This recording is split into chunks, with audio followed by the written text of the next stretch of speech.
셀 공부를 시작하겠습니다. 한 주간도 여러분들 평안하셨습니까? 현대인들 중에서 많은 사람들이 공황장애라는 것을 겪습니다.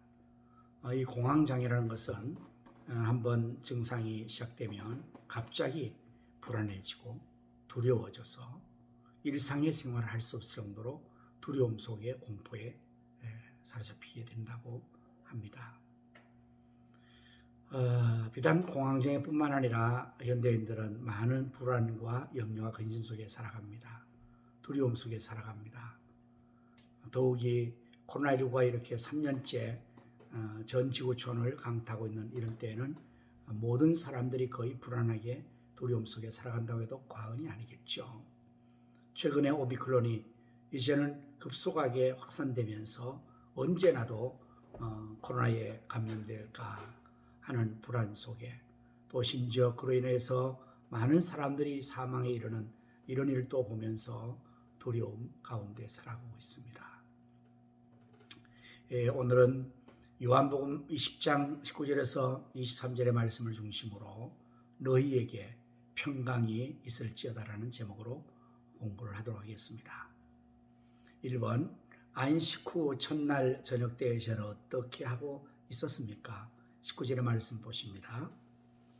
이날 곧 안식 후 첫날 저녁 때에 저들이 유대인들을 두려워하여 모인 곳에 문을 닫았더니 라고 기록되어 있습니다. 곧 안식 후 첫날 저녁 때에 저들은 두려움 속에 떨고 있었던 것입니다. 유대인들을 두려워하여 문을 닫고 그 방 안에서 두려워 떨고 있었던 것입니다. 2번 예수님의 부활을 직접 경험한 사람들은 어땠을까요? 마태복음 28장 26장 8절의 말씀을 보면 그 예수들이 무서움과 큰 기쁨으로 빨리 무덤을 떠나 저들에게 알리려고 다름질할세라고 되어 있습니다. 예수님 부활의 소식을 처음 접한 여자들, 마태복음 28장 8절이죠. 새벽에 예수님 무덤을 시체라도 보려고 갔던 저들이 예수님의 부활의 소식을 전사를 통해서 듣습니다.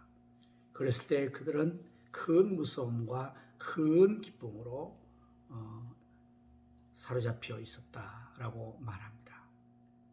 예수님의 부활을 들은 사람들 얼마나 기쁘겠습니까?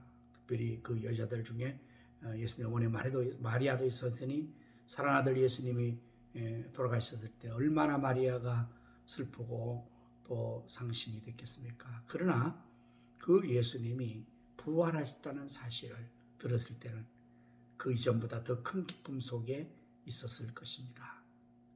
3번 부활하신 예수님께서 두려움에 떨고 있는 저들에게 나타나서 무엇이 있을지어다라고 했습니까? 19절과 21절에 나오죠. 너희에게 평강이 있을지어다라고 평강을 빌었습니다.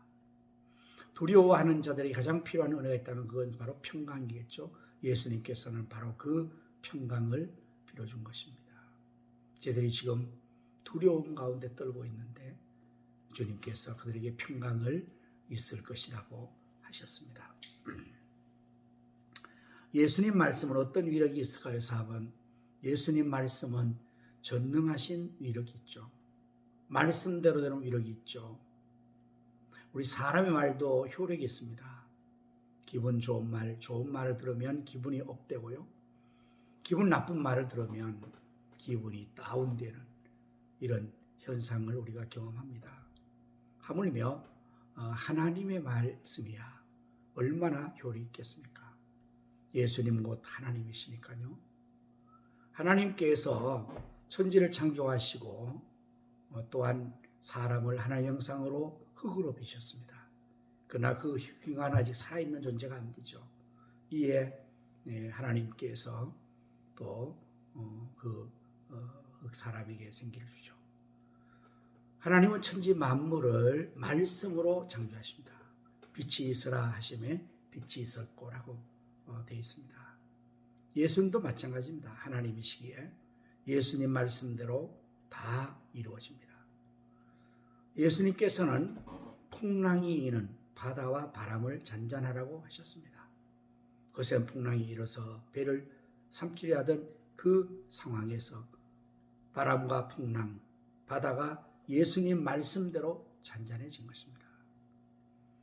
이미 죽은 지 나흘이 되어서 시체에 썩은 냄새가 나고 장사된 나사로의 무덤에 가셔서 예수님께서 나사로야 나오라 하시니 예수님 말씀대로 죽은 나사로가 배를 돕는 채 살아나왔습니다. 예수님의 모든 사역은 다 말씀의 사역으로 말씀대로 이루어졌다 해도 과언이 아닙니다.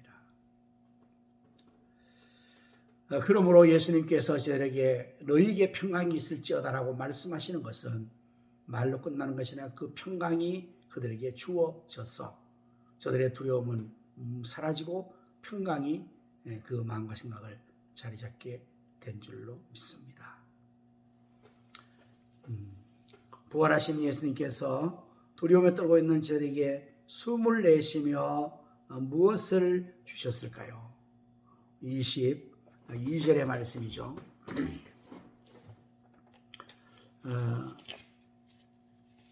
예수님께서 21절에서 너에게 평강이 있을지어다라고 말씀하신 후에 이에 예수님께서 이 말씀을 마치시고 그들을 향하사 얘들을 향하사 숨을 내쉬며 이르시되 성령을 받으라고 말씀하셨습니다. 예수님 말씀대로 평강이 있었던 것은 물론이려니와 예수님께서 친히 성령은 숨을 내쉬며 성령 받으라고 하셨습니다. 이것은 보다 더 확실한 성령의 임하심이요 주심입니다. 하나님께서 천지를 창조 사람을 하나님의 형상으로 만드신 후에 그 사람 코에 생기를 불어넣으심으로 그 사람이 생명이 되었다고 창세기 2장 7절에 있죠. 이와 같이 예수님께서도 죽은 참 두려워 떨고 있는 제들에게 숨을 내쉬면서 후 하시면서 성령을 받아냈으니 틀림없이 제들이 성령을 받았을 것입니다. 성령을 받으면 권능도 받습니다. 사도행전 1장 8절의 말씀은 오직 성령이 너에게 임하시면 너희가 권능을 받고 예루살렘과 온 유다 사람 땅을 내 증인이 되리라고 말씀하신 것처럼 성령님은 곧 권능입니다. 예수님께 숨을 내쉬며 성령을 받으라 하심으로 그들이 성령을 받았을 때 그 마음에 성령님께서 능력으로 임하시고 생각을 주장하시고 두려운 생각을 다 몰아내 주셔서 진정 그 마음속에 성령님께서 평강을 허락하여 주시고 지켜 주실 것입니다.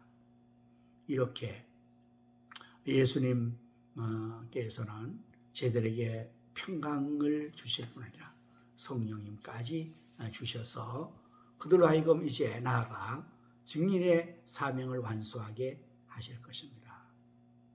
21절의 말씀 보면 예수님께서 이제 그들에게 이르시되 또 너희는 아버지께서 나를 보내신 같이 내가 너희를 보내노니 가서 증인이 되라고 말씀을 하십니다.